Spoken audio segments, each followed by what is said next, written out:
چلیے جی، پچھلی آیات میں ہم نے دیکھا کہ مسلمانوں کو بتایا گیا تھا کہ مخالفین ہر طرح سے مسلمانوں کو مشکلات میں مبتلا کرنے کی کوشش کریں گے. یہ آ چکا ہے مضمون پیچھے. لہٰذا نبی اکرم صلی اللہ علیہ وسلم اور آپ کے مبارک ساتھیوں کو تسلی دینے کے لیے کچھ واقعات بیان کیے جا رہے ہیں، جن سے بتایا گیا ہے کہ دیکھو نعمت والے سے لوگ حسد کرتے ہیں، اور انسان کے اندر جب حسد اور غضب مل جائے تو دوسروں کے لیے بڑا خطرہ بن جاتا ہے. اچھا، پھر دوسری بات کیا ہے کہ آگے سورہ مائدہ میں کچھ حدود کا بیان آ رہا ہے، ٹھیک ہے، کچھ جرائم کی سزا بیان ہو رہی ہے، تو اس کا بھی لاجک بتانا ضروری ہے.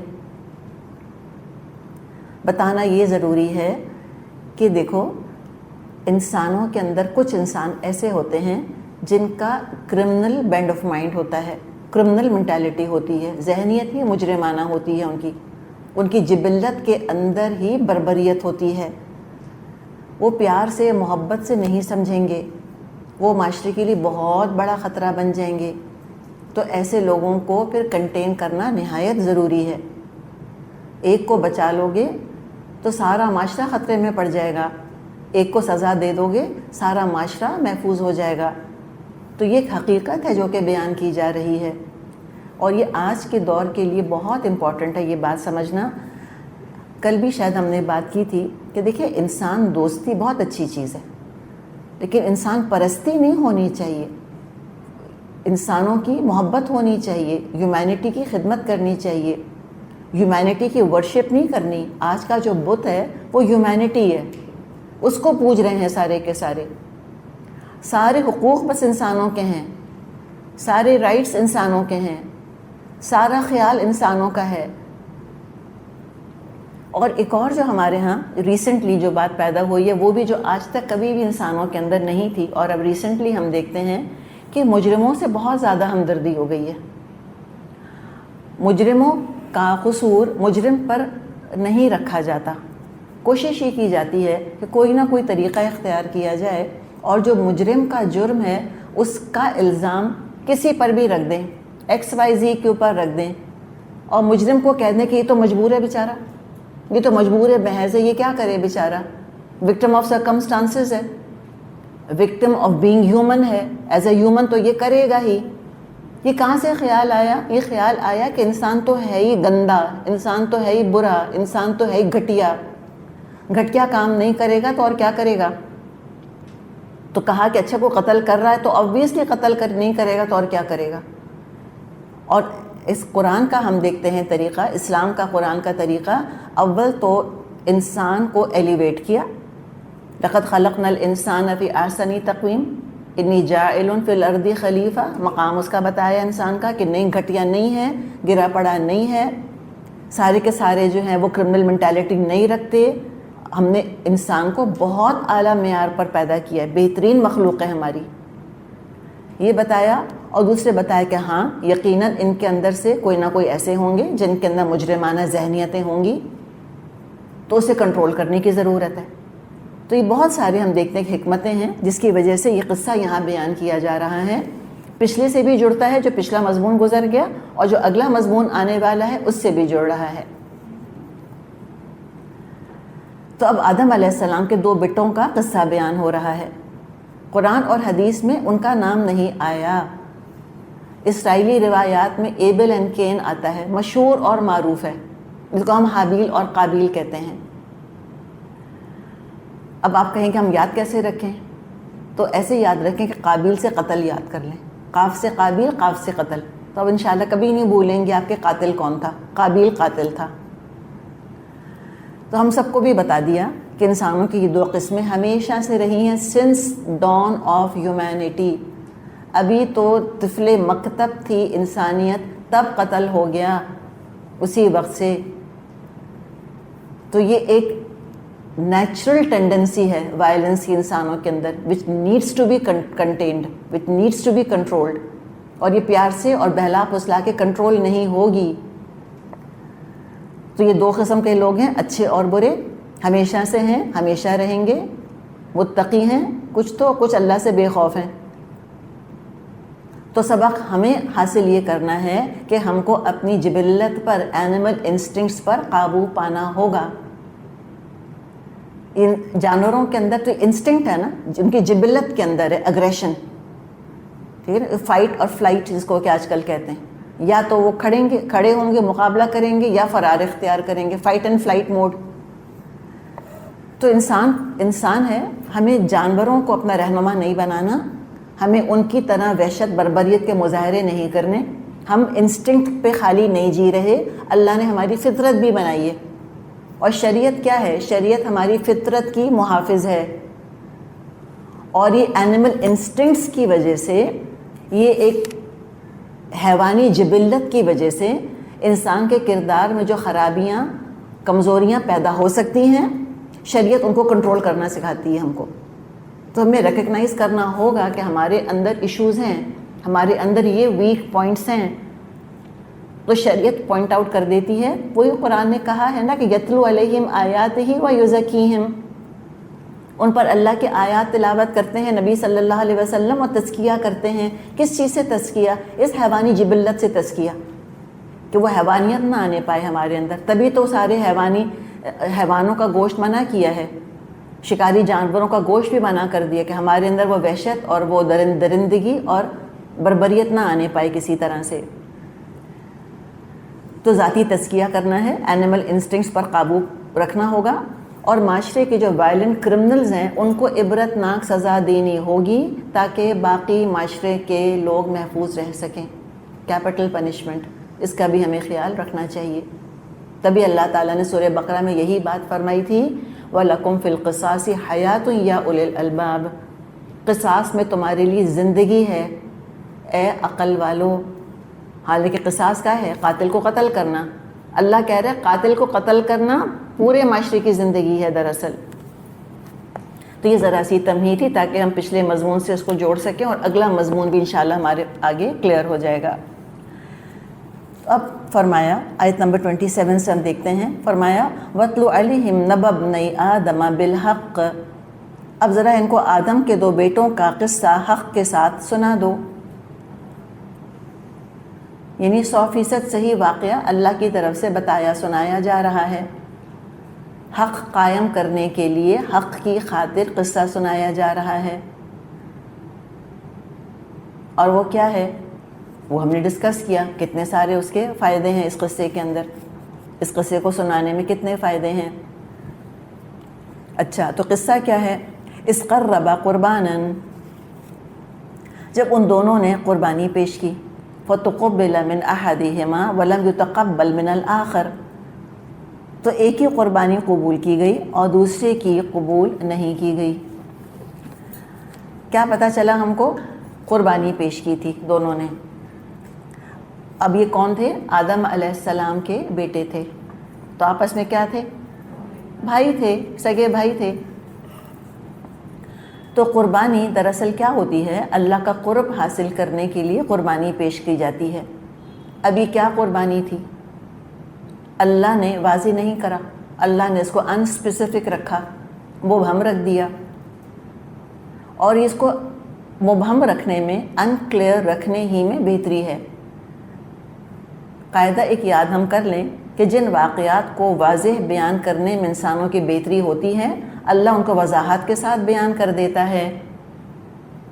سورہ نساء آیت 26 میں فرمایا ہے اللہ تعالیٰ نے، یرید اللہ لیبین لکم، اللہ نے ارادہ کیا ہے تمہارے لیے کھول کھول کے وضاحت کے ساتھ اس کو بیان کر دے، اور جن کی وضاحت نہیں کی اس کی تفصیل میں جانے میں فائدہ نہیں ہے، بلکہ بلا وجہ کھوج کریت کرو گے، خاص طور پہ تاریخی واقعات اور اس کے پس منظر، تو فائدہ نہیں ہوگا۔ جیسے یہ واقعہ، کیا قربانی پیش کی؟ اللہ نے نہیں بتایا، لیکن لوگوں نے کھوج کریت کری، اس میں پڑھے، کسی نے کہا دونوں بھائی ایک ہی لڑکی سے شادی کرنا چاہ رہے تھے، اس پر جھگڑا پڑا، اب یہ لڑکی کہاں سے آئی؟ یہ کون ہوگی لڑکی؟ کوئی اور خاندان تھا آدم اور حوا کے علاوہ؟ تو ان کی شریعت کیا تھی آدم علیہ السلام کی؟ جو روایات ہم کو ملتی ہیں کہ بی بی حوا علیہ السلام کے ہاں صبح جڑواں پیدا ہوتے تھے، ایک لڑکا ایک لڑکی، اور شام کو جڑواں پیدا ہوتے تھے، ایک لڑکا ایک لڑکی. اور پھر اس میں آپ کبھی تفاسیر اٹھا کر پڑھیں تو انہوں نے بڑے نمبرز بھی بتائے ہیں کہ ٹوٹل اتنے بچے پیدا ہوئے. 80 ٹائمز ان کے ہاں ٹوئنز ہوئے، کوئی کہتا ہے پتہ نہیں 40 ٹائمز پیدا ہوئے، کون گن رہا تھا، اللہ بہتر جانتا ہے. بہرحال یہ ہمیں پتہ چلتا ہے. طریقہ کیا تھا کہ جو صبح لڑکا پیدا ہوتا تھا وہ شام والی لڑکی سے شادی کرتا تھا، اور شام والا صبح والی سے. بھی بہن بھائیوں سے شادی نہیں ہوتی تو پھر شادی کس سے ہوتی؟ کوئی اور تو تھا ہی نہیں نا. ابھی ہمیں اس سے یہ بھی سمجھ آئے گا کہ شریعت میں نسخ کتنا ضروری تھا. وہ جو حالات تھے اس میں لازماً یہ ہونا تھا کہ بہن بھائیوں کی شادی ہو، تو کیا اب ہو سکتی ہے؟ تو اس کو آپ یاد رکھیے گا ذہن میں. بعض لوگ جب یہ کہتے ہیں کہ شریعت کے اندر نسخ نہیں ہے، کوئی شریعت کا کوئی حکم کبھی منسوخ نہیں ہوا، یہ بہت بڑے فتنے کی بات ہے. ہم کو لگ رہا ہوتا ہے کہ بڑی خیر خواہی کی بات کر رہے ہیں کہ تمام شریعتوں کو مانو. وہ کیا کہہ رہے ہوتے ہیں کہ شریعت کا کوئی حکم منسوخ نہیں ہے. نعوذ باللہ خود مسلمانوں میں ایسا فرقہ اٹھا ہے جس نے کہا ہے کہ ہم کتنے بے وقوفی کے مظاہرے کرتے ہیں. ہمارے اپنے گھر میں ایک لڑکی موجود ہوتی ہے جو ہمارا مزاج سمجھتی ہے اچھی طرح سے، ہمارے ساتھ پلی بڑی ہوتی ہے، اور ہم صرف اس لیے شادی نہیں کرتے اس سے کہ ہماری بہن ہے. انسان کے رونگٹے کھڑے ہوں نا، لیکن اس حد کو گمراہی گئی ہے. تو لہٰذا ہمیں نسخ ماننا ہوگا کہ پچھلی شریعتوں کے احکامات اس زمانے کے لحاظ سے دیے گئے تھے، اس کی ضرورت تھی، اور اس کے بعد جب وہ ضرورت نہیں رہی اللہ تعالیٰ نے منسوخ کر دیے وہ احکامات. تو ظاہر اوبویسلی اب تو ہم جانتے ہیں کہ بہن بھائیوں کی شادی نہیں ہوتی. سورہ نساء میں لسٹ دے دی اللہ تعالیٰ نے، اس میں تو بہنیں آتی ہیں، اخواتکم. اچھا، تو اب یہ دراصل وہ یہ کہتے ہیں کہ دونوں بھائیوں کو ایک ہی لڑکی سے شادی کرنی تھی. اس پر لڑائی جھگڑا پڑا، اور پھر وہ خود اس میں ظاہر پہ کڑھائیاں ایمبرائڈریز کرتے ہیں کہ ایک بدصورت تھی تو ایک خوبصورت تھی، ایک کہانی ہے. اچھا، اب بلا وجہ انویسٹیگیشن میں پڑھے نا، اللہ تعالیٰ نے یا احادیث میں تو کوئی ذکر نہیں ہے. جو اللہ رسول نے بات نہیں بتائی وہ کھوج کوریت کرنے لگ گئے. نتیجہ کیا نکلا کہ یہ بات اب عام ہو گئی ہے کہ دنیا میں پہلا قتل عورت پر ہوا. لو جی، ایک مشکل اور ہمارے سر پہ پڑ گئی کہ عورت تو ہے ہی فساد کی جڑ، عورت تو ہے ہی لڑائی لگوانے والی. اسی پر تو پہلا قتل ہوا تھا، اس پر تو بھائی لڑ پڑے تھے. وہ بے کہانی شروع ہو گئی. قرآن نے کسی عورت کا ذکر نہیں کیا، ناٹ ایٹ آل. قربانی کا ذکر کیا ہے، قربانی پر فوکس کریں. لوگ یہ کیوں نہیں کہتے کہ اس قصے سے میں نے یہ سبق حاصل کیا ہے کہ میں بھی اللہ کا قرب حاصل کرنے کے لیے قربانی دوں، میں بھی کوئی پسندیدہ چیز اللہ کی راہ میں دے دوں؟ یہ تو سبق ہی نہیں حاصل کیا. اچھا، اب دوسرا سوال یہ ہے کہ یہ کیسے پتہ چلا کہ ایک کی قربانی قبول ہوئی اور دوسرے کی نہیں ہوئی؟ آج اگر میں اور آپ صدقہ کرتے ہیں تو ہمیں تو نہیں امیجیٹلی پتہ چلتا کہ بھئی اللہ کے ہاں قبول ہوا یا اللہ کے ہاں نہیں قبول ہوا. تو آپ کو یاد ہوگا کہ ہم نے پہلے پڑھا تھا کہ بنی اسرائیل نے کیا کہا تھا کہ ہم محمد صلی اللہ علیہ وسلم کو نبی نہیں مانیں گے. کیوں؟ اس لیے کہ اللہ نے ہم سے یہ وعدہ لیا ہے کہ ہم کسی کو اس وقت تک نبی نہ مانیں جب تک آسمان سے آگ آ کر اس کی قربانی کو نہ کھا لے. یاد ہے آپ کو؟ یہ مضمون ہمارے پیچھے گزرا ہے. تو یہ بہرحال ایک علامت تھی. پہلے کیا ہوتا تھا کہ وہ قربانی پیش کرتے تھے، مثال کے طور پہ کوئی اناج ہے یا کوئی گوشت ہے، وہ لا کے انہوں نے رکھا، پھر آسمان سے لٹرلی آسمان سے آگ آتی تھی اور جس کی قربانی کو اللہ نے قبول کیا ہوتا تھا اس کو جلا دیتی تھی. وہ جو گوشت ہوتا تھا یا اناج ہوتا تھا وہ سارا جل جاتا تھا. اچھا، یہ بھی بات سمجھ آتی ہے، بھئی کھانا بہت تھا، لوگ تھوڑے تھے، تو اگر وہ جل بھی گیا تو کیا ہوا؟ اور ڈھیر جانور موجود ہیں، اور ڈھیر غذا موجود ہے. وقت کے ساتھ ساتھ کیا ہوا کہ غذا مہنگی ہونے لگ گئی، سکیرس ہونے لگ گئی، آبادی بڑھنے لگ گئی، تو شریعت میں تبدیلی ہو گئی. اب اگر ہم صدقہ کرتے ہیں تو کیا کرتے ہیں؟ ہم کسی کی ضرورت پوری کر دیتے ہیں، اس کی بھوک مٹا دیتے ہیں، اللہ کی راہ میں اس کو دے دیتے ہیں تاکہ کوئی اس سے فائدہ حاصل کر لے. تو آبویسلی ٹائم کے ساتھ چیزیں چینج ہو گئیں. تو یہی ہوا ہوگا، دونوں نے قربانی پیش کری تو ایک کو آ کے آسمان سے آگ نے کھا لیا، دوسری کو نہیں کھایا تو پتہ چل گیا کلیئر، اسی کا ہاتھ کے ہاتھ پتہ چل جاتا تھا کس کا قبول ہوا کس کا قبول نہیں ہوا. اور انگلش میں تو کہاوت بھی بن گئی ہے نا، دا برنٹ آفرنگس تو کہتے بھی ہیں. تو دوسری کی قبول نہیں ہوئی تو اب کیا ہوا؟ بولا لأقتلنک، اس نے کہا میں تجھ کو قتل کر دوں گا. حسد اور غضب کی وجہ سے بول اٹھا. اچھا یہاں بھی دیکھیں اس وقت ہونا کیا چاہیے تھا؟ ہونا یہ چاہیے تھا کہ جس کی قربانی قبول نہیں ہوئی تھی وہ انٹروسپیکٹ کرتا، اپنے گریبان میں جھانکتا کہ کیا حرام لا کر دیا، کیا گھٹیا لا کر دیا، کیا نیت کے اندر مسئلہ تھا، کیا تھا ایشو. اور جس کی قبول ہوئی اس سے پوچھتا کہ بھائی تم بتاؤ کہ تم نے کیا سوچ کے کی تھی قربانی، تم کہاں سے لے کر آئے تھے یہ، تاکہ میں بھی پھر تمہاری نیکی سے فائدہ اٹھاؤں. کتنا اچھا ہوتا نا، خود فائدہ حاصل کر لیتا. لیکن حسد تو عقل پر پردہ ڈال دیتے، عقل پہ پتھر پڑ جاتے ہیں. غصہ اتنا آیا، حسد اتنا بھڑکا، اور یہ دو آگ مل گئی، حسد بھی آ گیا غصہ بھی آ گیا، سبھی کو جلا دیا اس نے. کچھ نہیں بھائی سے فائدہ حاصل کیا، کہنے لگا کہ میں تو تمہیں قتل ہی کر دوں گا. اتنا غصہ اس کو چڑھا. بھائی نے جواب دیا قال انما یتقبل اللہ من المتقین، بھائی نے جواب دیا اللہ متقیوں کی نظر قبول کرتا ہے. یعنی اپنی تعریف نہیں کر رہا، وہ یہ نہیں کہہ رہا کہ دیکھو میں کتنا بڑا متقی ہوں، سمجھا رہا ہے اس کو کہ بھائی میرے بھائی اپنی نیت دیکھو، شاید تمہاری نیت میں تقویٰ نہیں ہوگا. انٹروسپیکشن کی دعوت دی کہ شاید قربانی میں مسئلہ ہوگا. تو اب دیکھیں عمل تو دونوں نے کیا. ایک اور بات ہمیں کیا پتہ چلی کہ بعض لوگوں کے لیے عمل کا دروازہ کھلا ہوتا ہے لیکن قبولیت کا دروازہ بند ہوتا ہے. عمل کرتے ہیں قبول نہیں ہوتا اللہ کے ہاں. اللہ تعالیٰ مجھ کو اور آپ کو توفیق دے کہ اپنی نیتوں کو کھنگالتے رہیں. اور اگر ہمیں محسوس ہوتا ہے کہ کوئی شخص نیکی میں مجھ سے آگے نکل رہا ہے، اللہ کا واسطہ کمپٹیشن میں نہیں پڑیں، اس شخص کی عزت اور زیادہ کریں. اس سے پوچھیں جا کر کہ تم کیا کرتے ہو جو تم اتنا نیک کام کر رہے ہو. اس کے فضل میں اپنا حصہ لے لیں، جو اللہ نے اس پہ فضل کیا ہے اس میں سے اپنا نصیب لے لیں جا کر، بجائے کہ خود بد نصیب بنیں اس قابیل کی طرح سے. اچھا اب دیکھیں اب تو آسمان سے آگ نہیں آ کے کھاتی نا. تو اب علماء نے یہ سوال اٹھایا کہ اب ہمیں کیسے پتہ چلے گا کہ جو عمل میں نے کیا ہے وہ قبول ہوا ہے کہ نہیں ہوا. تو کچھ اس کے اصول ہیں جو ذہن میں رکھ لیں. کیا کریں؟ اپنی نیت کو دیکھیں، خالص اللہ کے لیے، کوئی دکھاوا کوئی ریاکاری نہیں ہونی چاہیے اس کے اندر. کسی کو نہیں سنانا، کسی کو نہیں دکھانا، کسی کو امپریس نہیں کرنا، بس میں اور میرا اللہ. تو نیت خالص ہو. نمبر 2 شریعت کے مطابق ہو، یعنی حرام پیسہ نہیں ہونا چاہیے اس کے اندر، اور بدعت نہیں ہونی چاہیے. عبادات میں بدعت نہیں ہونی چاہیے، قربانی میں حرام نہیں ہونا چاہیے.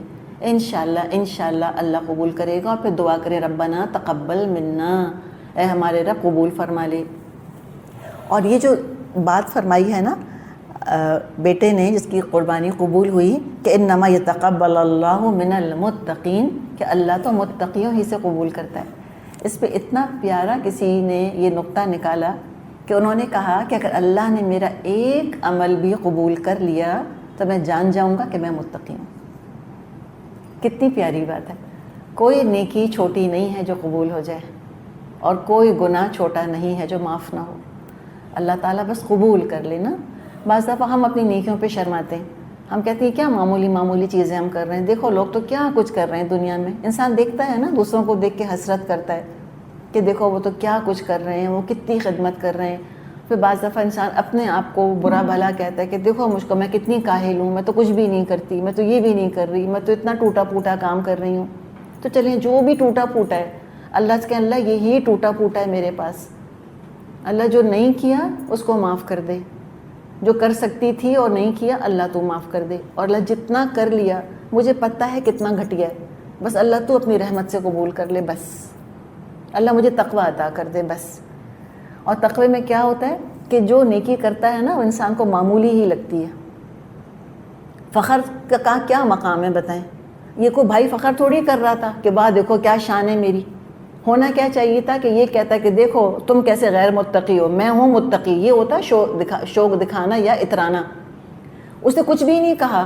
وہ تو کہہ رہا، وہ تو شکر ادا کر رہا ہوگا کہ اللہ نے میری قربانی قبول کر لی. یہ جو قتل کرنے کے لیے چڑھا آیا اس کے اوپر، اس کو سمجھا رہا ہے کہ بھائی تمہارے تقوی میں پرابلم ہوگا، دیکھو ذرا تمہارے معاملات کے اندر کیا ایشو ہے. اور پھر کہا اپنے بھائی سے لئن بسطت الی یدک، اگر تو اپنا ہاتھ میری طرف پھیلاتا ہے لتقتلنی، کہ تو مجھ کو قتل کر دے، ما انا بباسط یدی الیک لیقتلک، تو میں تجھے قتل کرنے کے لیے اپنا ہاتھ نہیں اٹھاؤں گا. کیا مطلب ہے؟ کیا سٹنگ ڈک بن جانا چاہیے؟ کوئی چھری لے کے قتل کرنے آ رہا ہے تو کیا دفاع نہیں کریں گے اپنا؟ بالکل دفاع کرنا چاہیے. کہہ رہے سیلف ڈیفنس میں بھی تقوی کا اتنا میں لحاظ کروں گا کہ کہیں بھائی کی جان نہ لے لوں. یہ عام قاتل تو نہیں ہے نا، سگا رشتہ ہے، خون کا رشتہ ہے، رحمی رشتہ ہے. تو تقوی کا بھی اتنا لحاظ کیا اس نے کہ بھائی کی جان نہ جائے. تو اب یہاں سے بھی 10 مسئلے نکلتے ہیں کہ اگر کوئی ہم پہ حملہ کرتا ہے، اللہ نہ کرے، تو کیا سیلف ڈیفنس میں اگر اس کو قتل کر دیتے ہیں تو جائز ہے؟ جی ہاں، بالکل جائز ہے. وہ الگ کہانی، ہم اس کہانی میں نہیں جا رہے. ابھی یہاں بات جو ہے یہ لاس کی نہیں ہے، قوانین کی نہیں ہے، بیسکلی بات تقویٰ کی ہے. اس نے کہا اتنا تقویٰ تھا اس بھائی کا، اس نے کہا کہ اگر تو مجھے قتل کرنے کے لیے آ بھی رہا ہے نا، میں تجھے قتل نہیں کروں گا، اگر موقع ملے گا تب بھی قتل نہیں کروں گا. یہ تقوی کا بہت اعلیٰ معیار ہے. اس سے علماء نے اصول یہ نکالا ہے کہ اگر اپنا دفاع کرنے میں بہت قتل اور غارت گری کا اندیشہ ہو تو مسلمانوں کو ایسے میں اپنا دفاع چھوڑ دینا چاہیے. یہ اگر اندیشہ ہے کہ ایک جان کو بچانے میں بہت ساری جانیں ضائع ہوں گی، بہت مسلمانوں کا خون بہے گا، تو نہ اپنا دفاع کرے انسان.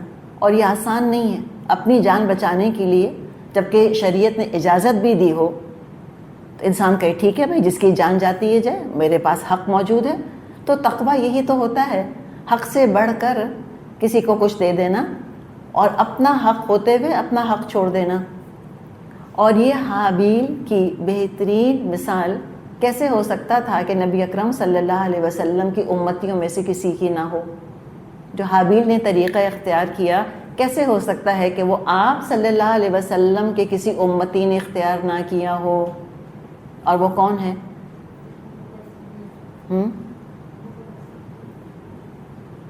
عثمان رضی اللہ عنہ خلیفہ وقت تھے. کتنی بڑی امپائر تھی مسلمانوں کی اس وقت، کہاں سے کہاں تک پھیلی ہوئی تھی. لیکن باغی چڑھے چلے آئے تھے مدینہ اور عثمان رضی اللہ عنہ کو قتل کرنا چاہ رہے تھے. صحابہ بار بار ریکویسٹ کرتے تھے آ کر عثمان رضی اللہ عنہ سے کہ آپ ہم کو اجازت دیجئے، ہم آپ کا دفاع کریں. لیکن عثمان رضی اللہ عنہ نے منع کر دیا تھا. انہوں نے کہا تھا کہ نہیں، میں نہیں چاہتا کہ میری ایک جان کی وجہ سے اتنے سارے مسلمانوں کا خون بہے. اس کو کہتے ہیں نا بہادری، یہ ہے بہادری. اور اپنی جان انہوں نے دے دی، لیکن اپنی وجہ سے کسی ایک کو بھی قتل کرنا انہوں نے پسند نہ فرمایا. اور ظاہر ہے وہ چونکہ خلیفہ وقت تھے، ان کی اجازت کے بغیر مسلمان یہ کام کر بھی نہیں سکتے تھے کہ وہ کسی کو پکڑ لیں یا اس کی جان لے لیں. تو اس نے کہا کہ میں تو اپنا ہاتھ نہیں بڑھاؤں گا تیری طرف کہ تجھ کو قتل کر دوں. انی اخاف اللہ رب العالمین، میں تو اللہ رب العالمین سے ڈرتا ہوں. اصل تقویٰ ہے کہ اپنی جان سے زیادہ اللہ کا خوف ہو. محمد بن مسلمہ رضی اللہ عنہ صحابی تھے. انہوں نے آپ صلی اللہ علیہ وسلم سے فتنے کے زمانے کے بارے میں پوچھا تھا کہ جب مسلمان آپس میں لڑنے لگیں گے تو ہم کیا کریں اس میں. اس لیے کہ آپ نے یہ پریڈکشنز تو کر دی تھیں، پیشنگوئیاں کر دی تھیں کہ مسلمان لڑیں گے. سورہ حجرات میں موجود ہے کہ جب مومنوں کی دو جماعت آپس میں لڑ جائے تو تم ایسے اور ایسے کرنا. تو لوگوں نے پوچھا کہ اچھا بھئی ہماری زندگی میں اگر یہ صورتحال ہمارے سامنے آ گئی کہ مسلمانوں کے دو گروہ آپس میں بھڑ گئے تو اب ہم کیا کریں. اس موقع پہ آپ صلی اللہ علیہ وسلم نے فرمایا تھا القا کمک علی وجہک، یعنی کہ سمجھے ایک محاورہ ہے کہ اپنی آستین اپنے چہرے پہ ڈال لینا، مراد الگ تھلگ ہو جانا. وکن عبد اللہ المقتول، اور تم کیا بن جانا، کن عبد اللہ المقتول، کہ تم اللہ کا وہ بندہ بن جانا جو قتل ہو گیا. ولا تکن عبد اللہ القاتل، اور تم اللہ کا وہ بندہ نہیں بننا جو قاتل ہوا تھا. کس کی طرف اشارہ ہے؟ حابیل اور قابیل کی طرف. اور بعض روایات میں یہ بھی ملتا ہے کہ جب لوگوں نے آ کے آپ سے پوچھا کہ فتنے کے وقت پہ ہم کیا کریں، تو آپ نے فرمایا تھا کہ آدم کے اچھے والے بیٹے کی طرح بن جانا، کہ تم قتل غارت گری میں حصہ نہیں لینا. پھر بھائی نے کیا کہا، مزید سمجھایا کہ دیکھو ریپرکشنز بتا رہا ہے کہ اگر تم نے مجھے قتل کیا نا تو دیکھو یہ اور یہ نتیجے نکلیں گے اس کے، قیامت کے دن بڑا مسئلہ ہوگا تمہارے لیے. انی ارید ان تبوء باسمی واسمک فتکون من اصحاب النار وذلک جزاء الظالمین. میں چاہتا ہوں تو میرا اور اپنا گناہ خود ہی سمیٹ لے اور دوزخی بن کر رہے، ظالموں کے ظلم کا ٹھیک یہی بدلہ ہے. بخاری میں حدیث ہے، آپ صلی اللہ علیہ وسلم نے فرمایا قیامت کے دن ظالم کو لایا جائے گا اور اس کی نیکیاں مظلوم کو دی جائیں گی، اور اگر نیکیاں نہ ہوئیں تو مظلوم کے گناہ اس پر ڈال دیے جائیں گے. تو یہاں ہم دیکھ رہے ہیں کہ اچھا والا جو بھائی ہے وہ نہیں انل منکر کر رہا ہے، برائی سے روک رہا ہے، گناہ کے کانسیکوینسز بیان کر رہا ہے، لیکن بھائی کے سر پہ تو خون سوار ہوا تھا، وہ کہاں سنتا. فَطَوَّعَتْ لَهُ نَفْسُهُ قَتْلَ أَخِيهِ فَقَتَلَهُ فَأَصْبَحَ مِنَ الْخَاسِرِينَ. آخرکار اس کے نفس نے اپنے بھائی کا قتل اس کے لیے آسان کر دیا اور وہ اس کو مار کر ان لوگوں میں شامل ہو گیا جو نقصان اٹھانے والے ہیں. بخاری میں حدیث ہے، آپ صلی اللہ علیہ وسلم نے فرمایا جو شخص بھی ظلم سے قتل کیا جاتا ہے تو اس کے خون کا بوجھ آدم علیہ السلام کے پہلے بیٹے پر بھی ہوتا ہے، کیونکہ وہ پہلا شخص تھا جس نے قتل کا طریقہ جاری کیا تھا. اصبح من الخاسرین، وہ تو نقصان اٹھانے والوں میں شامل ہو گیا. والدین کو اذیت پہنچائی، کتنی تکلیف پہنچی ہوگی آدم علیہ السلام کو اور حوا علیہ السلام کو. بہن بھائیوں کو پریشان کیا، ایک بھائی نے اگلے بھائی کو قتل کر دیا، سوچے بہن بھائی کتنا اپسیٹ ہوئے ہوں گے. اور ہم جانتے ہیں کہ جس سے ماں باپ خفا ہوں وہ جنت میں داخل نہیں ہو سکتا. اور والد بھی کوئی عام انسان تو نہیں تھے، نبی تھے. اب مجھے بتائیں اس کو قاتل بنانے میں کس کا قصور تھا؟ نیچر کا تھا، نرچر کا تھا؟ کیا باپ مرڈرر تھا؟ کیا باپ نعوذ باللہ ابیوسو تھا؟ کیا ماں نگلیکٹفل تھی؟ کیا معاشرہ وائلنٹ تھا؟ ایشو تو بتائیں نا. ہم تو آج کل ہر جرم کے لیے کوئی اسکیپ گوٹ ڈھونڈتے ہیں، کسی کو بلیم کرنا چاہتے ہیں کہ وہ کرمنل اس لیے ہو گیا. یہ بتائیں یہ کرمنل کیوں بنا؟ ہم کہتے ہیں بچے ویڈیو گیم دیکھتے ہیں نا اس لیے ایسے ہو گئے. کون سا ویڈیو گیم کھیلا تھا کوئی نام بتائیں اس کا؟ کوئی پکچر دیکھی تھی وائلنٹ اس نے؟ کیا تھا ریزن؟ بتائیں نا، ڈھونڈیں نا ریزن. کیا ریزن ہے؟ نہ ماں باپ کا قصور، نہ معاشرے کا قصور. 110% رسپانسبلٹی اس کے اپنے کندھوں پہ رکھی ہے. اسلام کا یہ رول ہے، جرم کی ذمہ داری مجرم کے اوپر. ہر ایک شخص اپنے عمل کا خود ذمہ دار ہے. ہم بھی چھوٹا گناہ کریں، بڑا گناہ کریں، یہ نہ کہا کریں فلاں نے کروا دیا، فلاں نے غصہ دلا دیا مجھ کو، فلاں نے مجھ سے پتہ یہ کام، اس نے پتہ نماز قضا کروا دی، پتہ اس نے میرا حجاب اتروا دیا. کیسے کروا دیا؟ کوئی کچھ نہیں کروا سکتا، خود کرتے ہیں ہم. لا تزر وازرۃ وزر اخری، یہ ہم نے پڑھ لیا ہے. کوئی کسی کو دوسرے کا بوجھ نہیں اٹھائے گا. ہاں، انکریج ڈسکریج کرنے والوں کو اپنا اپنا اجر، اپنا اپنا گناہ ملے گا، وہ الگ کہانی ہے. لیکن عمل کرنے والے کے عمل کی 100% رسپانسبلٹی اسلام کرنے والے کے اوپر رکھتا ہے. گناہوں کی ذمہ داری نہ اللہ نے نیچر پر رکھی ہے، نہ نرچر پر رکھی ہے. اصل کلپریٹ کون ہے؟ نفس امارہ. اصل کلپریٹ کون ہے؟ انسان کی جبلت کے اندر جو وائلنس ہے. اس کو کیوں نہیں کنٹرول کیا؟ تو وہ بہت نقصان میں رہا، دین اور دنیا سب کا نقصان۔ پھر اس میں بھی آپ تفسیریں پڑھیں تو وہ اتنی ساری باتیں بتاتے ہیں کہ ایک سزا دنیا میں اس کو یہ ملی تھی کہ اس کا چہرہ جو ہے وہ سورج کی طرف ہی رہتا تھا، ہر وقت کالا سیاہ ہو گیا تھا بالکل، کوئی کچھ بتاتا ہے، واللہ عالم، اللہ ہی بہتر جانتا ہے اس وقت کیا تھا۔ اتنا اللہ نے بتا دیا کہ وہ تو نقصان اٹھانے والوں میں ہو گیا۔ اب کیا ہوا؟ دیکھیں اب پہلا قتل تھا، پہلی موت تھی بیسکلی، قتل تو چھوڑیں، اب تک تو کوئی مرا ہی نہیں تھا، جمعہ 8 دن تو ہوئے تھے انسانوں کو دنیا میں بسے، لوگوں نے موت دیکھی ہی نہیں تھی کہ مرتے کیسے ہیں۔ اب جب وہ بھائی کو مار ڈالا، اب پہلا خیال اس کو کیا آیا؟ نہ اس کو استغفار سوجی، نہ ماں باپ کو سوری کہنے کا خیال آیا، نہ کوئی احساس جرم پیدا ہوا۔ کیا خیال؟ یہ ہے پکا مجرم، ٹپیکل یہ ہے نا کرمنل مینٹیلٹی کہ جرم چھپا دوں کسی طرح فٹافٹ، لوگوں کو پتہ ہی نہ چلے کہ میں نے یہ کام کیا، ساری ذہانت اس طرف چلی گئی۔ تو تقویٰ تو نام کا تھا ہی نہیں اس کے اندر، یہ تو مائنڈ سیٹ تھا اس کا، تو ظاہر ہے اس کی قربانی قبول کیسے ہوتی؟ اللہ جانے کس مائنڈ سیٹ سے قربانی دی تھی مارے باندھے کو۔ تو اب کیا ہوا کہ چونکہ اس سے پہلے کوئی مرا ہی نہیں تھا، تو اب کیا ہوا؟ فبعث اللہ غرابا، اللہ تعالیٰ نے کوا بھیجا۔ کوا کیوں بھیجا یہ بتائیں، کچھ اور کیوں نہیں بھیجا؟ کوئی جواب ہے اس کا؟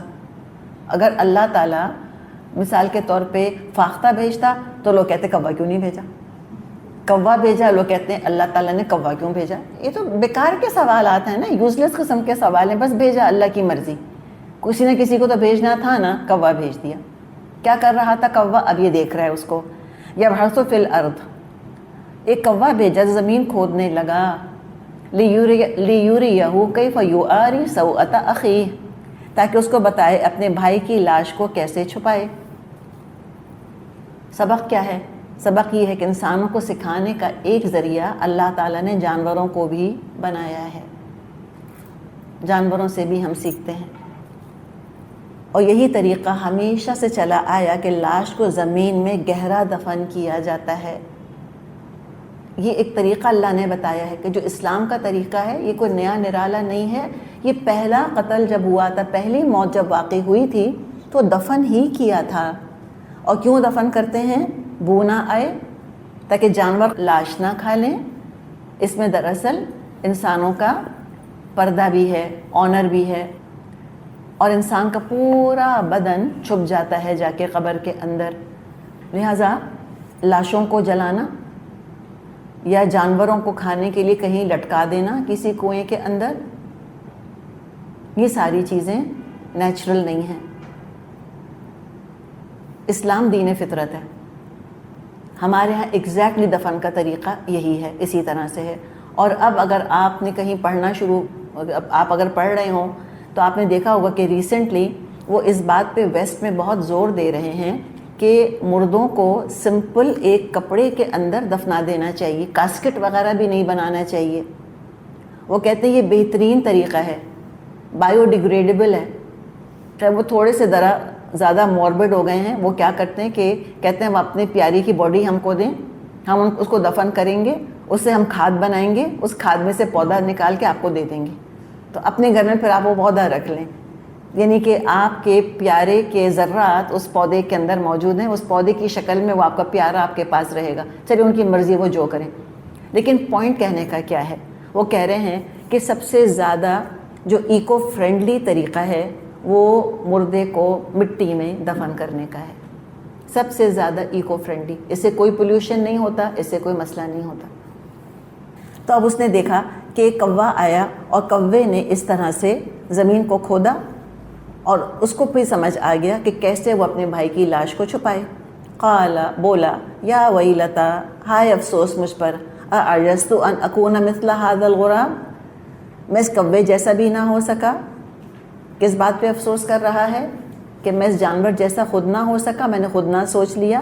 فَأُوَارِيَ سَوْءَةَ أَخِي، کہ اپنے بھائی کی لاش چھپانے کی تدبیر نکال لیتا۔ فَأَصْبَحَ مِنَ النَّادِمِينَ، اس بات پر اس میں ندامت پیدا ہو گئی۔ کتنا معنی خیز کلمہ ہے۔ اپنے حال پہ افسوس کرنے لگا، کاش میں اس جانور جیسا ہوتا۔ اچھا، اللہ نے جانوروں کو ہمارے علم کا ذریعہ تو بنایا ہے، تعلیم کا، لیکن اللہ تعالیٰ نے جانور کو ہمارے لیے رول ماڈل نہیں بنایا، یہ تو انسان نے اب خود بنا لیا. خود دراصل جانوروں کو اپنے لیے معیار بنایا. اور دیکھیں وہ تو نیچرل تھا. جب اللہ رسول سے ہدایت حاصل کرنا چھوڑ دی تو ویکیوم تو نہیں رہتا نا. تو پھر جب اللہ رسول اور اللہ کی کتاب کو امام نہیں بنایا تو امام کی جگہ تو ویکنٹ تھی. تو امام کی جگہ کسی کو تو بٹھانا تھا، کسی کو تو سلیکٹ کرنا تھا. تو کس کو کیا؟ جانوروں کو. اب ہر اپنی برائی کے لیے جانوروں سے دلیل لیتے ہیں. شادی نہ کرنے کے لیے، فحاشی بے حیائی زنا کرنے کے لیے جانوروں سے دلیل لیتے ہیں کہ birds and bees do it.